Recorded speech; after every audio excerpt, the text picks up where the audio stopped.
ಎಲ್ಲರಿಗೂ ನಮಸ್ಕಾರ ಸ್ನೇಹಿತರೆ. 2026ರ T20 ವಿಶ್ವಕಪ್ ನಲ್ಲಿ ನಮ್ಮ ಭಾರತ ತಂಡ ಪಾಕಿಸ್ತಾನದ ವಿರುದ್ಧ ಭರ್ಜರಿ ಜಯ ಆದರೆ ಸಾಧಿಸಿದೆ. ಇನ್ನು ಈ ಪಂದ್ಯಕ್ಕಿಂತ ಮುಂಚೆ ಭಾರತ ತಂಡದ ವಿರುದ್ಧ ನಾವು ಆಡೋದಿಲ್ಲ, ಬೈಕಾಟ್ ಎಲ್ಲ ಮಾಡ್ತೀವಿ ಅಂತ ಹೇಳ್ಕೊಂತ ತಿರುಗಡ್ದಂತ ಪಾಕಿಸ್ತಾನ ತಂಡ ಇದೀಗ ಬಂದ್ಬಿಟ್ಟು ಹೀನಾಯವಾಗಿ ಆದ್ರೆ ಸೋತಿದೆ. ಇನ್ನು ಈ ನನ್ನ ಮಕ್ಕಳು ಪಾಕಿಸ್ತಾನ ಸೋಲಕ್ಕೆ ಬಂದಿದ್ರೆ ಅಂತ ಅನ್ಸುತ್ತೆ ಅಂತಾನೆ ಹೇಳ್ಬಹುದು. ಇನ್ನು ಈ ಪಂದ್ಯ ಏನಾದ್ರು ಆಡದೆ ಹೋಗಿದ್ರೆ, ಬೈಕಾಟ್ ಮಾಡ್ಕೊಂಡಿದ್ರೆ ಸ್ವಲ್ಪ ಮರ್ಯಾದೆ ಆದ್ರೆ ಉಳಿತಿತ್ತು ಪಾಕಿಸ್ತಾನ ತಂಡಕ್ಕೆ. ಇನ್ನು ಈ ಪಂದ್ಯ ಸೋತ ಬಳಿಕ ಮಾತನಾಡಿದಂತ ಪಾಕಿಸ್ತಾನದ ನಾಯಕ ಸಲ್ಮಾನ್ ಆಗ ಹೇಳಿದ್ದನ್ನ ಕೇಳಿದ್ರೆ ನೀವು ಕೂಡ ಶಾಕ್ ಆಗ್ತೀರಾ.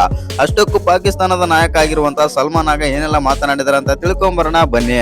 ಅದಕ್ಕಿಂತ ಮುಂಚೆ ನೀವೇನಾದ್ರೂ ಚಾನಲ್ಗೆ ಸಬ್ಸ್ಕ್ರೈಬ್ ಮಾಡ್ಕೊಳ್ಳೋದು ಹಾಗೆ ನೋಡ್ತಿದ್ರೆ ಸಬ್ಸ್ಕ್ರೈಬ್ ಮಾಡ್ಕೊಂಡು ಬೆಲ್ ಐಕನ್ ಅನ್ನ ಆಲ್ ಇಟ್ಕೊಳ್ಳಿ. ಹಾಗೆ ಮರಿದೆ ವಿಡಿಯೋಗೊಂದು ಲೈಕ್ ಕೊಡೋದನ್ನ ಕೂಡ ಮರಿಬೇಡಿ. ಇನ್ನು ಭಾರತ ಮತ್ತು ಪಾಕಿಸ್ತಾನ ಅಂತ ಮ್ಯಾಚ್ ಅಂತ ಬಂದಾಗ ಬಿಗ್ಗೆಸ್ಟ್ ರೈವಲ್ರಿ ಮ್ಯಾಚ್ ಮತ್ತು ಎರಡು ತಂಡಗಳು ಕೂಡ ಅದೇ ತರ ಸ್ಟ್ರಾಂಗ್ ಆಗಿರುತ್ತೆ ಅಂತ ಎಲ್ಲ ಫ್ಯಾನ್ಸ್ ಕೂಡ ಒಂದು ಸ್ಟೇಡಿಯಂಗೆ ಆದ್ರೆ ಬಂದು ನೋಡ್ತಾರೆ. ಆದ್ರೆ ಅಲ್ಲಿ ಆಗಿದ್ದೇ ಬೇರೆ. ಪಾಕಿಸ್ತಾನದ ಅಭಿಮಾನಿಗಳು ಈ ಪಂದ್ಯ ಸೋತ್ ಮೇಲೆ ಅನ್ಕೊಂತಿರ್ತಾರೆ, ನಾವು ಪಾಕಿಸ್ತಾನ ಮ್ಯಾಚ್ ನೋಡಕ್ಕೆ ಯಾಕೆ ಹೋಗ್ಬೇಕು ಮತ್ತು ಈ ಪಂದ್ಯ ನಾವು ಹೋಗಿದ್ದೆ ವೇಸ್ಟ್ ಅಂತ ಅನ್ಕೊಂತಿರ್ತಾರೆ ಅಂತಾನೆ ಹೇಳ್ಬೋದು. ಆ ರೇಂಜ್ಗೆ ಕಳಪೆ ಬ್ಯಾಟಿಂಗ್ ಆದ್ರೆ ಕೊಟ್ಟರು ಪಾಕಿಸ್ತಾನದ ಬ್ಯಾಟರ್ಸ್. ಹೌದು, ಒಂದ್ ರೇಂಜ್ಗೆ ಸ್ಪಿನ್ನರ್ಸ್ ಎಲ್ಲ ಒಂದು ಡಾಮಿನೇಟ್ ಪರ್ಫಾರ್ಮೆನ್ಸ್ ಏನೋ ಮಾಡ್ತಾ ಇದ್ರು, ಆದ್ರೂ ಕೂಡ ನಮ್ಮ ಬ್ಯಾಟರ್ಸ್ ಅಂತೂ ಬೆಂಕಿ ಬ್ಯಾಟಿಂಗ್ ಮಾಡಿದ್ರು. ಇನ್ನು ಈ ಪಂದ್ಯದಲ್ಲಿ ಬಂದ್ಬಿಟ್ಟು ಟಾಸ್ ಹೊತ್ತು ಮೊದಲು ಬ್ಯಾಟಿಂಗ್ ಮಾಡಿದಂತ ನಮ್ಮ ಟೀಮ್ ಇಂಡಿಯಾ 175 ರನ್ ಆದ್ರೆ ಹೊಡಿತಾರೆ. ಎಸ್ಪೆಷಲಿ ಹೇಳ್ಬೇಕಂತಂದ್ರೆ ಈ 175ಗೆ ಮೇನ್ ಕಾರಣ ಅಂತಂದ್ರೆ ಅದು ಇಶಾನ್ ಕಿಶನ್.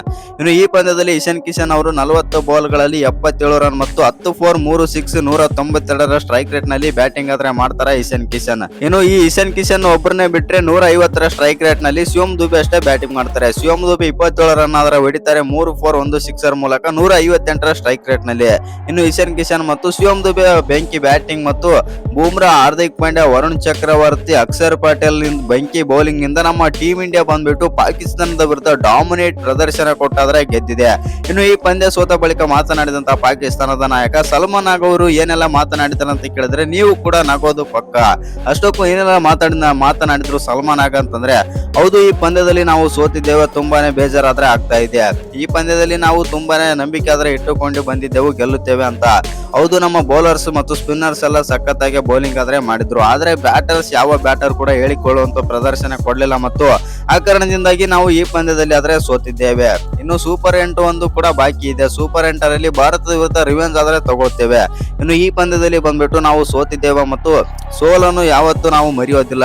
ಇನ್ನು ಈ ಸೋಲಿನ ಜೊತೆಗೆ ನಾವು ರಿವೆಂಜ್ ತಗೊಂತೀವಿ ಮತ್ತು ಭಾರತದ ವಿರುದ್ಧ ನಾವು ಗೆದ್ದೇ ಗೆಲ್ತೇವೆ. ಇನ್ನು ಈ ಪಂದ್ಯದಲ್ಲಿ ನಮ್ಮ ಬ್ಯಾಟರ್ಸ್ ಮಾಡಿದ ತಪ್ಪಿನಿಂದಾಗಿ ಈ ಪಂದ್ಯವನ್ನಾದ್ರೆ ನಾವು ಸೋಲಬೇಕಾಯ್ತಂತಂದು ಸಲ್ಮಾನ್ ಆಗಾದ್ರೆ ಹೇಳಿದ್ದಾರೆ. ಇನ್ನು ಈ ನನ್ನ ಮಕ್ಕಳು ಪಾಕಿಸ್ತಾನದವ್ರು ಈ ತರ ಎಲ್ಲ ಸ್ಟೇಟ್ಮೆಂಟ್ ಕೊಡೋದನ್ನ ನೋಡಿದ್ರೆ ಎಲ್ಲರಿಗೂ ಕೂಡ ನಗು ಬರುತ್ತೆ ಅಂತಾನೆ ಹೇಳ್ಬೋದು. ಯಾಕಂತಂದ್ರೆ ಆಡಿರೋ 9 ಮ್ಯಾಚ್ಗಳಲ್ಲಿ 8 ಮ್ಯಾಚ್ ಸೋತು 1 ಮ್ಯಾಚ್ ಗೆದ್ದಿದ್ದಾರೆ. ಇನ್ನು ಈ ತರ ಎಲ್ಲ ಪರ್ಫಾರ್ಮ್ ಮಾಡಿ ಈ ತರ ಎಲ್ಲ ಸ್ಟೇಟ್ಮೆಂಟ್ ಕೊಟ್ಟಿದ್ರೆ ಕೊಟ್ರೆ ಯಾರಿಗೂ ಕೂಡ ನಗು ಬರದೆ ಇರ್ತದ ಅಂತಾನೆ ಹೇಳ್ಬೋದು. ಒಟ್ನಲ್ಲಿ ಹೇಳ್ಬೇಕಂತಂದ್ರೆ ಜೋಕರ್ಸ್ ಅಂತೂ ಮತ್ತೊಮ್ಮೆ ಪ್ರೂವ್ ಆಯ್ತು ಪಾಕಿಸ್ತಾನ ತಂಡ. ಇನ್ನು ಈ ವಿಡಿಯೋ ಇಷ್ಟ ಆಗಿದ್ರೆ ಒಂದು ಲೈಕ್ ಮಾಡಿ, ಶೇರ್ ಮಾಡಿ. ಹಾಗೆ ಇನ್ನು ಯಾರು ಚಾನಲ್ಗೆ ಸಬ್ಸ್ಕ್ರೈಬ್ ಮಾಡ್ಕೊಂಡಿಲ್ಲ ಸಬ್ಸ್ಕ್ರೈಬ್ ಮಾಡ್ಕೊಂಡು ಬೆಲ್ ಐಕನ್ ಅನ್ನ ಆಲ್ ಇಟ್ಕೊಳ್ಳಿ. ಹಾಗೆ ಮರಿದೆ ವಿಡಿಯೋಗೆ ಒಂದು ಲೈಕ್ ಕೊಡೋದನ್ನ ಕೂಡ ಮರಿಬೇಡಿ.